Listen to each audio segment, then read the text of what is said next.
Neige, 28 ans, je suis suivi par 100% en dynamique depuis 2019 et actuellement, je suis chargé de mission sport, je suis référent à la commission sport, je suis au conseil d'administration et enfin, je suis mandataire au CNCPH dans la commission culture. Je suis dans le journalisme et c'est ma passion depuis ma tendre jeunesse. J'utilise bien évidemment les smartphones, les tablettes et aussi les assistants personnels intelligents. Le lecteur d'écran VoiceOver qui me permet d'utiliser tout ce qui est smartphone, tablette. L'application Seeing AI qui me permet de détecter tout ce qui est écriture, produit, entre autres. Et aussi tout ce qui est matériel électroménager qui ne sont pas tactiles à 100% pour que je puisse utiliser tout cela de manière autonome. L'aménagement numérique me permet au quotidien de vivre en tant que tel. Tout d'abord, pour tout ce qui est déplacement, ça me permet de regarder auparavant, sans aucun jeu de mots, mon itinéraire que je dois emprunter, les différents moyens de transport que je dois prendre.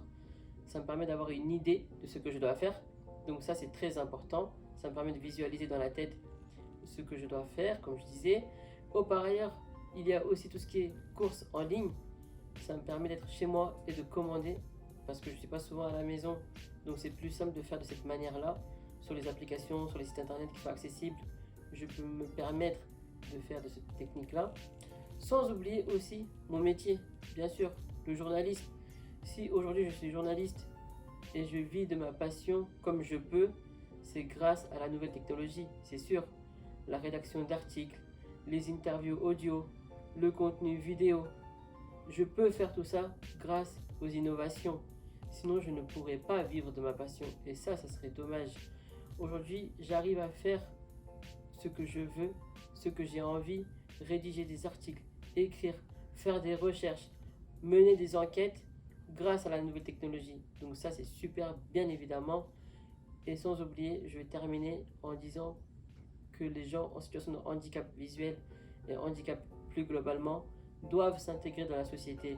Et pour ça, on doit avoir l'accès au sport, à la culture, aux loisirs, comme des séries, des films, des chansons, le sport, le théâtre, les spectacles, l'actualité, ce qui se passe dans le monde. Il faut être au courant. Et ça, les réseaux sociaux, les différentes applications, les médias, ça nous permet d'être au courant, d'être au courant de ce qui se passe, de savoir comment ça se passe et aussi d'aller voir ce que je disais tout à l'heure, tout ce qui est culturel, loisirs. Donc comme ça nous permet d'échanger avec les autres. Les personnes qui sont valides, elles voient tout ça. Et du coup, nous, on peut parler, on peut discuter, on peut rigoler sur toutes ces différentes thématiques. Donc il y a le côté intégration à la société qui est très très importante. Comme on parle d'inclusion, ça fait partie. Aujourd'hui, on est dans une ère où le visuel et l'esthétique sont très importants. C'est sûr, quand c'est beau à regarder, c'est plus agréable. On va pas dire le contraire, même si je ne suis pas concerné par cela. J'imagine bien la situation. Mais nous, en situation de handicap visuel, ce qui est important, c'est l'accessibilité numérique. C'est-à-dire que il faut que le contenu soit possible pour notre lecteur d'écran. Il faut qu'on ait accès à l'information, il faut qu'on ait accès aux différents contenus. Et ça, ce n'est pas toujours le cas, malheureusement. Parce que parfois, sur certains sites internet, certaines applications, le lecteur d'écran ne peut pas transmettre ce qu'il y a écrit, ou ce qui a marqué, ou ce qu'il y a comme image, car il y a souvent des images, des contenus qui ne sont pas accessibles. Donc ça, c'est dommage. Et pour ça, pour moi, il n'y a pas de dissolution. Les différentes structures, entreprises, boîtes, etc., doivent collaborer avec les personnes concernées, c'est-à-dire les personnes en situation de handicap visuel. Car nous, on sait ce qu'il faut, on sait ce qui est bien, ce qui n'est pas bien. Si on ne discute pas avec nous, si on n'échange pas avec nous, on ne peut pas donner notre avis. Car les gens qui font ces sites, ces différentes structures, elles prennent en compte le visuel, l'esthétique, ce qui est beau, ce qui est agréable. C'est très bien, mais j'ai pas dit qu'il fallait effacer ça, qu'il fallait prendre en compte toutes les personnes et les personnes en situation de handicap visuel. Et ça, c'est important. Il faut mélanger les deux. Et comme ça, c'est bien et c'est positif pour tout le monde.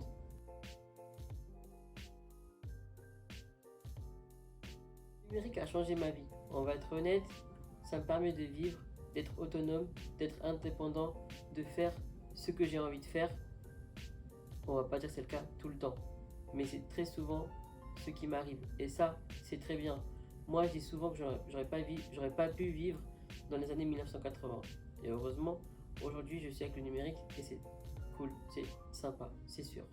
Mais il y a encore énormément de travail car j'ai pas forcément accès à tout ce que je voudrais, à tout ce que j'ai envie. Je peux pas forcément lire, écouter tous les contenus. Donc pour ça, il faut peut-être échanger, il faut sûrement discuter, il faut être à l'écoute des personnes en situation de handicap pour améliorer les choses, mais je suis persuadé qu'on va y arriver.